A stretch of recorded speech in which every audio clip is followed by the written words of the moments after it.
कौन सा टॉपिक पहले करें, कौन सा टॉपिक बाद में करें, रिवीजन को कैसे किया जाना चाहिए।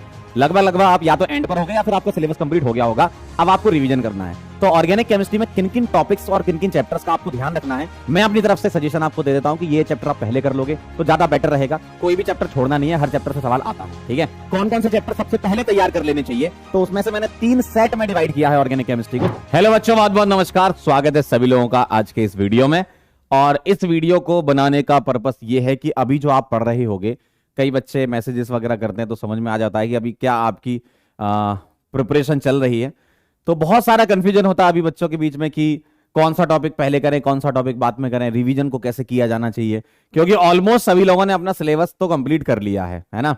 लगभग आप या तो एंड पर हो गए या फिर आपका सिलेबस कंप्लीट हो गया होगा, अब आपको रिवीजन करना है। तो ऑर्गेनिक केमिस्ट्री में किन किन टॉपिक्स और किन किन चैप्टर्स का आपको ध्यान रखना है, इसको आज हम समझेंगे, है ना। और वैसे देखो, अगर आप लोगों ने पीवाईक्यू चैप्टर के साथ लगा रखे तो इतना तो आइडिया लग ही गया होगा कि कौन सा चैप्टर ज्यादा इंपॉर्टेंट है, कौन सा कम इंपॉर्टेंट है। मैं अपनी तरफ से सजेशन आपको दे देता हूं कि ये चैप्टर आप पहले कर लोगे तो ज्यादा बेटर रहेगा। कोई भी चैप्टर छोड़ना नहीं है, हर चैप्टर से सवाल आता है। ठीक है, तो छोड़ने वाला काम कुछ नहीं है, बस मेन चीज ये है कि आपको कौन कौन से चैप्टर सबसे पहले तैयार कर लेने चाहिए। तो उसमें से मैंने 3 सेट में डिवाइड किया है ऑर्गेनिक केमिस्ट्री को। सेट ए में कौन कौन से चैप्टर्स हैं आपके, देखिए। सेट ए में जो चैप्टर है जो सबसे पहले आपको कर लेना चाहिए ऑर्गेनिक केमिस्ट्री के रिवीजन में, वो है आपका जीओसी। देखो, सबसे पहले आपको कर लेना चाहिए जीओसी। अब सर जीओसी में क्या क्या इंपॉर्टेंट होता है वो मैं बता देता हूं आपको, क्या क्या चीजें आप करो इसमें जिससे ज्यादातर सवाल आए हैं। जीओसी में इंपॉर्टेंट है आपका इफेक्ट से रिलेटेड एसिडिक बेसिक स्ट्रेंथ। ठीक है, एसिडिक बेसिक स्ट्रेंथ जो है वो इफेक्ट से रिलेटेड जो होती है, ये आप इसमें कवर कर लो, है ना, क्योंकि एसिडिक बेसिक स्ट्रेंथ ये सबसे ज्यादा इंपॉर्टेंट है, इससे सवाल आएगा आपका। और इंटरमीडिएट्स कवर कर लो आप। ठीक है, इफेक्ट्स और इंटरमीडिएट्स। इंटरमीडिएट्स में लगने वाले कौन कौन सी चीजें होती, जैसे कार्बोकेटायन, कार्बेनाइन और फ्री रेडिकल की स्टेबिलिटी वाले सवाल कर लो। ठीक है, तो 2 प्रकार के आपको सवाल करने हैं इसमें। कौन कौन से? एसिडिक बेसिक वाले, रिवीजन इसका करना है आपको सबसे पहले। और इंटरमीडिएट में स्टेबिलिटी ऑफ इंटरमीडिएट, जैसे कार्बोकेटाइन की स्टेबिलिटी कैसे कंपेयर कराते हो, कार्बेनाइन की कैसे कराते हो, फ्री रेडिकल की कैसे कराते हो। इतना बस, ये 2 चीजें आपको इसमें करनी है ना। एल्डिहाइड कीटोन और कार्बोक्सिलिक एसिड की जहां तक बात की जाए, ये बड़ा इंपॉर्टेंट सा चैप्टर होता है। ठीक है, और इस चैप्टर में आप एनसीईआरटी बेस्ड रिएक्शन ही कवर करें, है ना।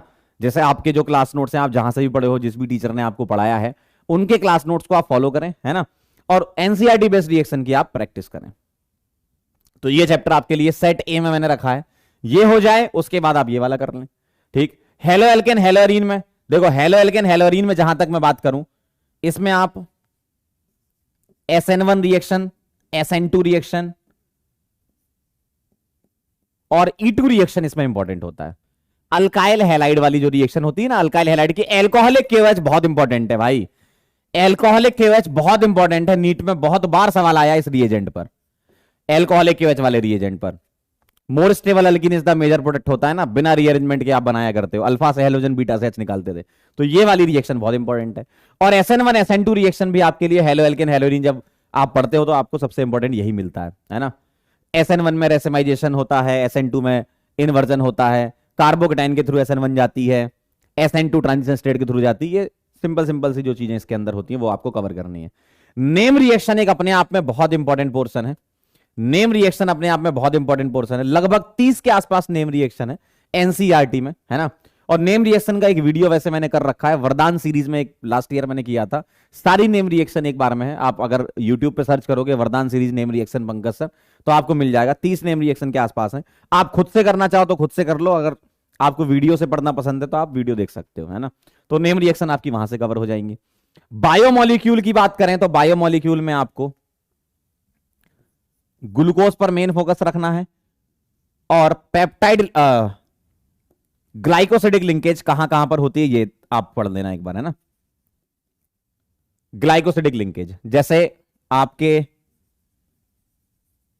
सुक्रोज में, माल्टोज में, लैक्टोज में कहां कहां पर C1 C2 C1 C4 ये सब जो ग्लाइकोसिडिक लिंकेज है वो एक बार देख लेना किसमें कौन कौन सी लिंकेज होती है ना। और ग्लूकोज के बारे में पढ़ना है, ग्लूकोज की प्रिपरेशन हो गई। ठीक है, प्रिपरेशन एंड प्रॉपर्टीज ग्लूकोज की। ये आप इसमें कार्बोहाइड्रेट में कवर कर लेंगे। अमीनो एसिड में बस सिंपल सा आपको अमीनो एसिड ध्यान रखने कौन कौन से अमीनो एसिड होते हैं, और यूजुअली आप तो बायो वाले बच्चे तो आपको याद रहते हैं कौन से एसेंशियल अमीनो एसिड है, कौन कौन से नॉन एसेंशियल अमीनो एसिड है ना, और पेप्टाइड लिंकेज क्या होती है। ठीक है, और डीएनए आरएनए तो आपके दिमाग में बैठा हुआ है ना, डीएनए आरएनए सिंपल सा आपको पता है क्या क्या होता है, शुगर बेस फॉस्फेट वगैरह ये सब आप जानते हो। तो एक बार बस क्विक रिवीजन इसका कर लोगे तो ये कवर हो जाएगा आपका, बहुत बड़ा नहीं है ये। पॉलीमर की बात करें तो इसमें आपको मोनोमर, पॉलीमर और यूजेस है ना, इसमें आपको टेबल आपके पास है बनी हुई है ना, मोनोमर है, मोनोमर का पॉलीमर क्या है और यूजेस क्या है, बस इतना आप करते जाओ। मेरे ख्याल से 2 टेबल आपके पास होंगी है ना, 1-2 टेबल से ही काम हो जाएगा पॉलीमर में। Addition polymer, condensation polymer, monomer क्या होता है, पॉलीमर क्या होता है, बस एक बार ये बहुत इंपॉर्टेंट है। मतलब ये 2 पेज या 3 पेज से सीधे आपको 4 नंबर मिलते हैं इसमें और इसमें। 2 पेज 3 पेज के ही होते हैं ये, जितने बड़े नहीं होते हैं ना। जब आप शॉर्ट नोट्स आपके पास होंगे ना 2 पेज 3 पेज में आपने लिख लिए होंगे ये, तो इसको आप कवर कर लो आप है ना। और जिन लोगों के पास शॉर्ट नोट्स नहीं है तो टेलीग्राम चैनल है अपना नीट वाला पीडब्ल्यू, उसमें शॉर्ट नोट्स आ रहे हैं, आप चाहो तो वहां से भी डाउनलोड कर सकते हो। लेकिन खुद के नोट्स ज्यादा इंपॉर्टेंट है, वो जरूरी है। अगर खुद के नोट्स है तो आप उसी से ही पढ़ो है ना। तो ये सेट ए वाले चैप्टर्स हो गए। सेट बी वाले चैप्टर में चलें तो हाइड्रोकार्बन। हाइड्रोकार्बन में कुछ डायरेक्ट रिएक्शंस होती हैं है ना। हाइड्रोकार्बन में जैसे हाइड्रोजिनेशन रिएक्शन, बड़ी सिंपल सिंपल सी रिएक्शन है। अल्कीन में बात करें तो एडिशन रिएक्शन है ना, बड़ी सिंपल रिएक्शन होती है, बहुत ज्यादा चीज नहीं, बस एक बार आप देख लोगे पढ़ लोगे तो आ जाएगा। भाई पाई बॉन्ड ब्रेक कर देते हो एच और एच से हाइड्रोजनेशन में। एडिशन रिएक्शन में कार्बोकेटाइन के थ्रू भी जा सकते हो आप है ना। फ्री रेडिकल एडिशन रिएक्शन भी होती है, पेरोक्साइड वगैरह डाल दो, एंटी मार्कोनिकॉफ। तो ये बहुत सिंपल सिंपल सी रिएक्शन, इसमें एक बार आप इसको कवर जरूर कर लेना। एल्कोहल ईथर फिनॉल की अगर हम बात करें तो इसमें फिनॉल की मेथड ऑफ प्रिपरेशन कुछ ज्यादा ही इंपॉर्टेंट है। फिनॉल की मेथड ऑफ प्रिपरेशन और विलियमसन ईथर सिंथेसिस है ना, ये बहुत ज्यादा इंपॉर्टेंट है। ऐसा नहीं कि बाकी नहीं पढ़ना है, बाकी भी पढ़ना, लेकिन इन पर फोकस करना। फिनॉल की एमओपी और विलियमसन ईथर सिंथेसिस वाली रिएक्शंस ये ज्यादा इंपॉर्टेंट है। और एल्कोहल में आपका properties of alcohol, properties of alcohol ये सबसे पहले कवर करना। जब आप रिवीजन करने बैठो ना, ये सबसे पहले करना, उसके बाद फिर बाकी चीज करना है ना। सबसे पहले करना पूरा है, छोड़ना कुछ नहीं है ना। क्वालिटेटिव एंड क्वांटिटेटिव एनालिसिस में बहुत आसान चीज है। ठीक, लसाइन एक्सट्रैक्ट क्या होते हैं, लसाइन टेस्ट इनके। ठीक, ड्यूमास जेल्डाल्स मेथड।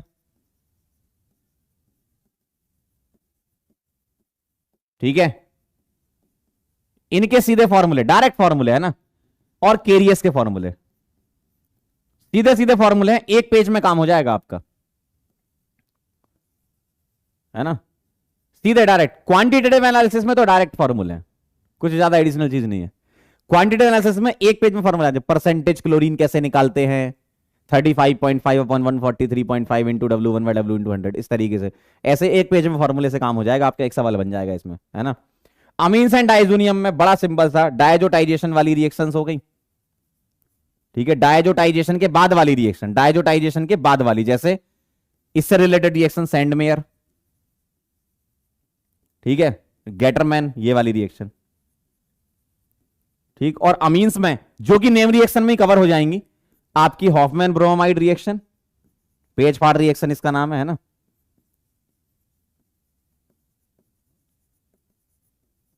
और गैब्रियल थैलेमाइड रिएक्शन, ये आप नेम रिएक्शन करोगे तो वहां कवर हो जाएगी।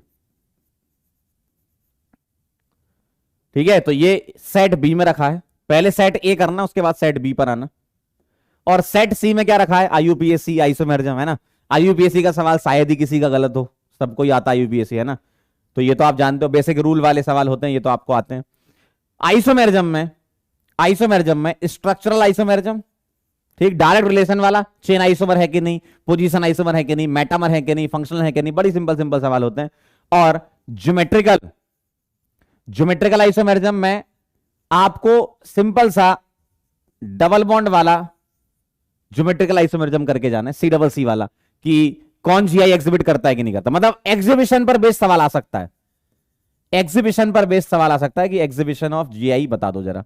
ठीक, और ऑप्टिकल आइसोमेरिज्म में बिल्कुल सिंपल वाले सवाल, जैसे एनेंशियोमर पेयर क्या होता है, ठीक है, ऑप्टिकली एक्टिव कौन सा है कौन सा नहीं है, कायरल कार्बन से देख के आप जो कर लेते थे है ना, प्लेन ऑफ सिमेट्री वगैरह से कर लेते थे। तो ये सिंपल रिलेशन वाले सवाल जो होते हैं, बहुत ज्यादा डीप में नहीं जाना, सिंपल रिलेशन वाले सवाल पे। और कन्फर्मर में ब्यूटेन का कन्फर्मर करना है, ठीक। साइक्लोहेक्सेन का एक लाइन होती है, कौन सा फॉर्म ज्यादा स्टेबल कौन सा कम, चेयर, ट्विस्ट बोट, बोट और हाफ चेयर, है ना। तो साइक्लोहेक्सेन में सिर्फ ये करना है। और यहां पर एक गॉच इफेक्ट है जिसमें हाइड्रोजन बॉन्डिंग से गॉच ज्यादा स्टेबल हो जाता है एंटी से, ठीक है, ये आप कर लेना। मतलब 5-5 मिनट के टॉपिक हैं ये, है ना। केमिस्ट्री इन एवरीडे लाइफ की बात करें तो मेडिसिन आपको याद होनी चाहिए, है ना। मेडिसिन आपको याद होनी चाहिए। मैंने वैसे इसका एक लेक्चर ले रखा उम्मीद सीरीज में, केमिस्ट्री इन एवरीडे लाइफ का, उसमें ट्रिक बता रखी दवाइयों के नाम कैसे याद रखें। आप लोगों ने याद कर रखी है जहां से भी, बहुत बढ़िया, उसी को रिवाइज कर लेना आप, है ना। एनवायरमेंटल केमिस्ट्री में वाटर पॉल्यूशन और एयर पॉल्यूशन, ये इंपॉर्टेंट है ना। सैंड वाला पॉल्यूशन उतना इंपॉर्टेंट नहीं है, लेकिन ये सबसे पहले आपको करना है। मतलब स्मॉग क्या होता है इसमें, ये सारी चीजें आपको पता होना चाहिए। ग्रीन हाउस गैसेस क्या होती हैं, है ना। मतलब ये 5-5, 10-10 मिनट के हैं, ग्रीन हाउस गैसेस, ठीक है। एसिड रेन में पीएच क्या होती है,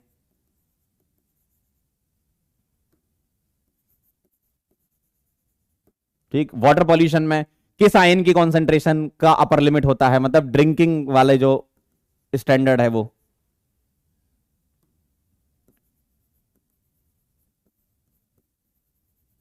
ठीक है। तो ये आप यहां से देख लेना, है ना।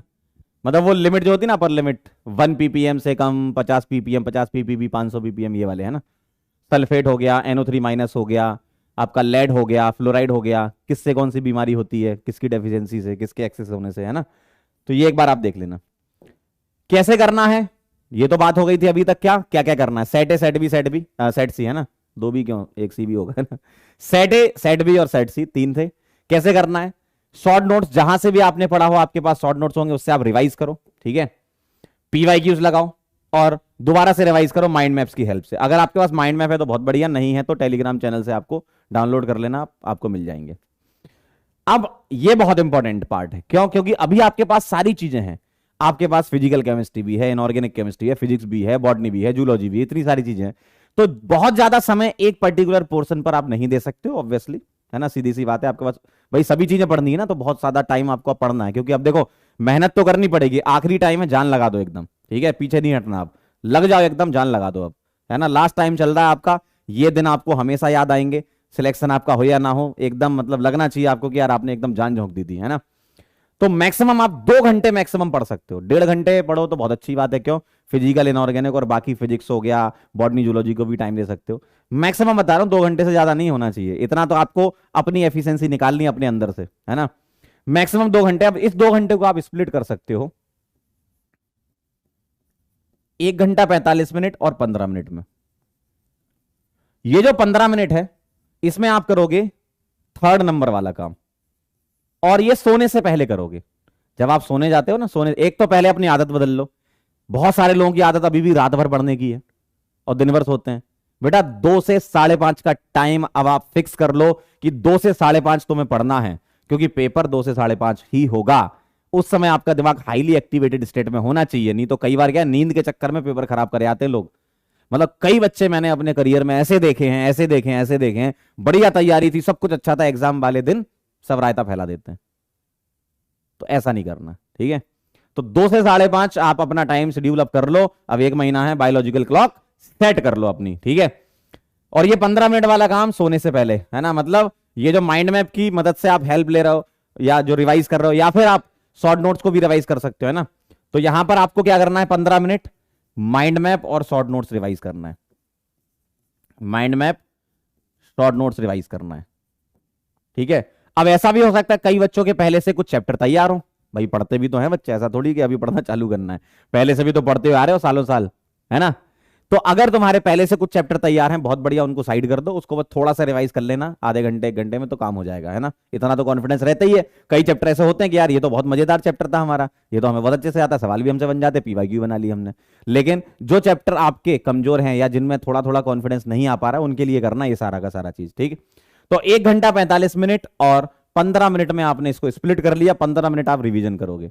और 1 घंटा 45 मिनट में आप इसको भी डिवाइड कर लो कि 45 मिनट हम शॉर्ट नोट्स अपने रिवाइज करेंगे, बार बार रिवीजन करेंगे, लिख लिख के देखेंगे। रगड़ना पड़ेगा भाई, इस समय मौका अब आ गया है एकदम आखिरी दाव खेलने का तुम्हारा, है ना। 45 मिनट हम लिख लिख के रिवाइज करेंगे जब तक एकदम दिमाग में ना बैठ जाए। और 1 घंटे आपको पीवाईक्यूज एंड आप जहां से भी क्वेश्चन लगा रहे हो उसकी प्रैक्टिस कर लो, ठीक है। 1 घंटा आपको क्या करना है, पीवाईक्यू लगा रहे हो या फिर पीवाईक्यू आपके हो गए हो या कहीं और से आप क्वेश्चन कर रहे हो तो बिल्कुल कर लो, है ना। तो पीवाईक्यूज प्लस क्वेश्चन प्रैक्टिस आपको यहां पर करनी है। 1 घंटा क्वेश्चन अभी ज्यादा लगाने हैं आपको, है ना। नहीं आ रहा वापस जाओ, नोट्स पढ़ो, शॉर्ट नोट्स समझ नहीं आ रहा फुल नोट्स देखो, लेकिन सवाल अभी अटैक करना है। अगर अभी आप सवाल पर अटैक करना सीख गए तो एग्जाम में जरूर अटैक हो जाएगा उस पर, ठीक है, नंबर आएंगे आपके। तो आपको क्या करना है, पीवाईक्यूज क्वेश्चन प्रैक्टिस करनी है 1 घंटे, 45 मिनट रिवीजन करना है किसी भी एक पर्टिकुलर चैप्टर का, और 15 मिनट अलग से निकाल के रख लो। सोने से पहले आपकी दवाई की तरह काम करेगा ये। सोने से पहले बस आपने एक बार देख लिया कि अच्छा मैंने आज ये किया था, ठीक है।